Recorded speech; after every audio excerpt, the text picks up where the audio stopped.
Well, usually it's a must for us to get the rapport, the confidence, the trust of these victims of human rights violations, because usually, especially if they receive too much brutalities or sufferings, usually the trust to people uh, stand out. So foremost, if you want to have these people talk freely, you have to first to get their trust.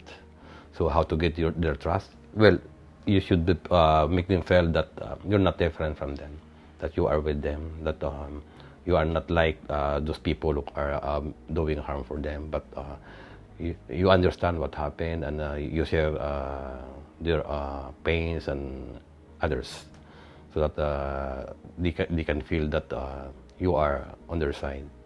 Because if you make these people smile, laugh while before the interview, then you can make them that they are at ease. So once you got that from them, you make them smile, then that's a sign that they are ready to open up, and they're ready to speak up. So that's the usual thing that I do for these victims of human rights violations. Usually, I will just tell them that I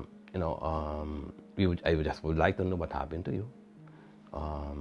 You can start when you're ready, and but if you're not, then we can wait.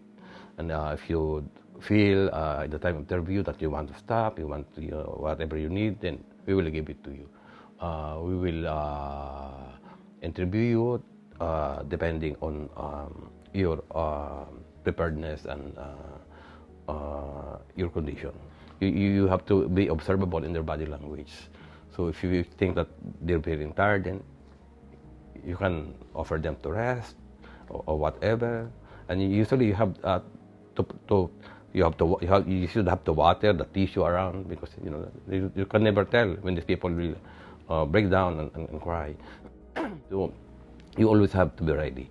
So once they started opening up, just let them talk, tell the story, and then if there are times that you need to clarify, then just ask clarificatory questions, but never interfere or never ask an yes or no questions. It's really usually an open-ended questions. Usually, survivors or victims of torture, they tend to forget some details, or there are times when they want to tell something. So you can never expect that during the first interview you can get everything, especially if the trauma that they uh, that they go through is very really grave. Then don't expect that they can tell everything. For example, this guy, there was a point wherein he has to stop. I can't take it anymore. I have to stop. Okay, so we have to stop. And there are during the interview process, there are times when you jump from one day to another day. So you have to go back and clarify, because there are tendencies wherein they could not really tell the whole story, and there are times when they just want to tell what the very bad experiences. So some details they tend to forget. So that's why there are times when you have to rest, go back, review your paper, the documentations, because there could be some not in accordance with what really happened. So you have to ask again, or you have to come back again and ask some details. Especially this guy is just more than a week. So you can feel the trauma, the psychological effect and the physical effect that happened to him. Well, during the process of interviewing, you asked him what happened to him, what was done to him, then what you observe during the infliction of the injuries, how do you feel, what's your feeling, what happened to you. Then after all these things, after a few hours or the day, what did you observe to your body that was hit by all this kind of instruments. Then you can also ask during the time when you were being physically injured, what's playing on your mind, what's going on in your mind, what happened to you in that evening. Did you sleep well? Did you have some kind of dreams going back to what you had experienced? So those kind of things, no? And especially if the victims are being documented 1 year, 2 years, 3 years, 5 years after, because lots of people think that once their injuries are healed, there is no more signs of torture. But we've been telling them all along that signs of torture is not only physical, it's also psychological. And the things that you witness to your body when you were inflicted with injuries, those stories that you're telling me, if I believe that the stories are really the usual process of a healing process of injuries, then I can vouch you, I can stand for it, that you really got all those kind of injuries.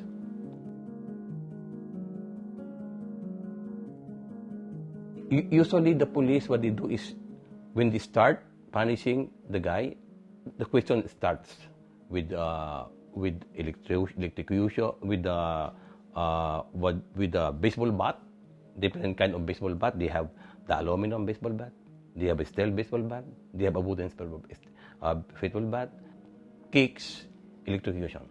In terms of the process of torture, usually it goes the questioning and the infliction of injuries. This is the usual in the Philippines.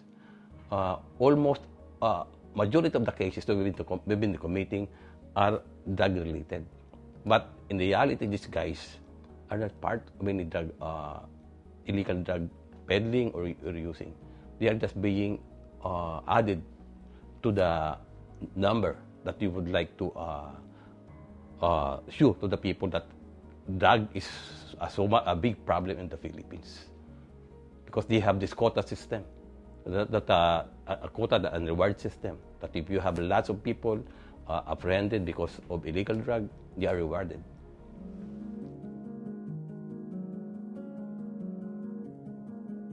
He was tortured from the evening of Monday until almost 48 hours. But of course, there's some rest in some hours. For example, he was tortured evening of Monday. That's almost around 5-6 hours. Then again, morning of the following day, and then again the following night. So more or less, he was tortured for almost 24 hours. And to a point in time that he could no longer stand alone. He has to hold the bar. And if he will stand alone, he falls down. He could not eat because even his tongue was electrocuted.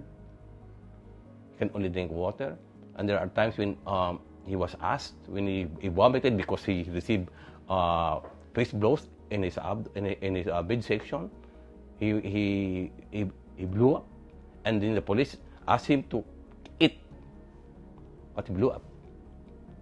And when his hand bleed, the police asked to eat the blood on the floor. So that's how the situation, that what was done to this young boy. That and that one night, because of the pain, because of the weakness, he want to kill himself already. He want to hang himself already, because he could not take anymore the suffering that was done to him. This guy underwent electrocution. He underwent falanga, if you know the falanga, the hitting of the soles of the feet, his palms were also hit. And in the Philippines, we have this new kind of torture being done. We call it makdo. The police or the torturers will ask the guy to have his hands like this, and they will hit on top of their hands. It is a new kind of torture happening in the Philippines, and these victims of torture, they call it makdo. So when I examined him a while ago, he still have contusions. The block inside this nail, and then the other two here, and there were still his palms are still warm, it's painful, and his feet are still swollen. That's why he's still having really hard in walking. He's feeling lots of pain in walking, and so he still have some wounds. The one that were electrocuted between the fingers, all ruptured, the skin ruptured because of the electrocution. So I have to give antibiotics, and here I have to advise some medications, home remedies, because it's still swollen. It's got falanga. So that's why he's having hard in walking, difficulty in walking. And we know very well that usually falanga have a long-term sequelae, and maybe in the future he can really have this kind of walking problem because what happened to him.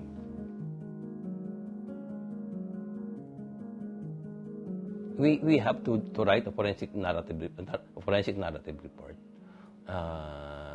and of course we have to provide all those details, because we told him that if you are not ready to file a case of torture right now, in the Philippines, torture is non-prescriptive. As long as you are alive, and as long as the perpetrator is alive, you can still file a case. You should be prepared when you do this, because it has a lot of implications, because you are just living in the place wherein the perpetrators are just around, so they can easily do more harm. We'll follow up in the community because this is having difficulty, and just maybe we find a place where we could meet him again. And I also advise them that we can wait. If you're free, either you can write or you can call to us so that we can still continue knowing the details of what happened to you. And with your physical injuries, you can visit me because I do clinic in the place. It's still too early to really tell what the psychological effects to him in the coming days or months. So we have really to help him psychologically to process, and we have to advise the family that we really have to take care of him, and even the family, they have to undergo such counseling, because even the family suffered psychological torture.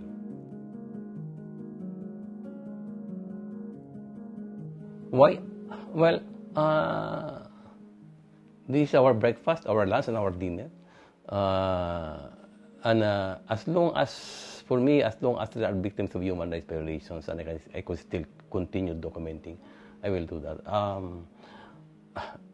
We can't allow this kind of injustices to helpless people if we will not document who will. Because we know very well that the police and the government, medico-legal, this is a syndicate. Whatever the police will say, that what will this medico-legal practitioners of the government will say. So there's a need for us, independent groups, to come in and really document what's real, and how help these people, helpless people, to get justice. Why did I say that? The government, medical legal, and the police is a syndicate, because I've been seeing a lot of reports of the medical legal of the government that they are misinterpreting the physical evidences just to support the stories of the police. So what we do usually ask, get photographs, because photographs will never lie. Get those autopsy report, because we could interpret properly their findings in their autopsy report. Because again, in those autopsy report or medical legal report, and they have photos or they have this description of the injuries, the description will never lie. So we can use this against the police, against the medical legal practitioners who are, falsifying the evidence. And in this kind of anti-illegal drug war in the Philippines, when the government provides reward to police officers who can have more apprehension, who can kill more people into drugs, then the lying will become more, and the misinterpretation of the evidences will become greater, because there's a money reward waiting for being liars, for misrepresenting evidences.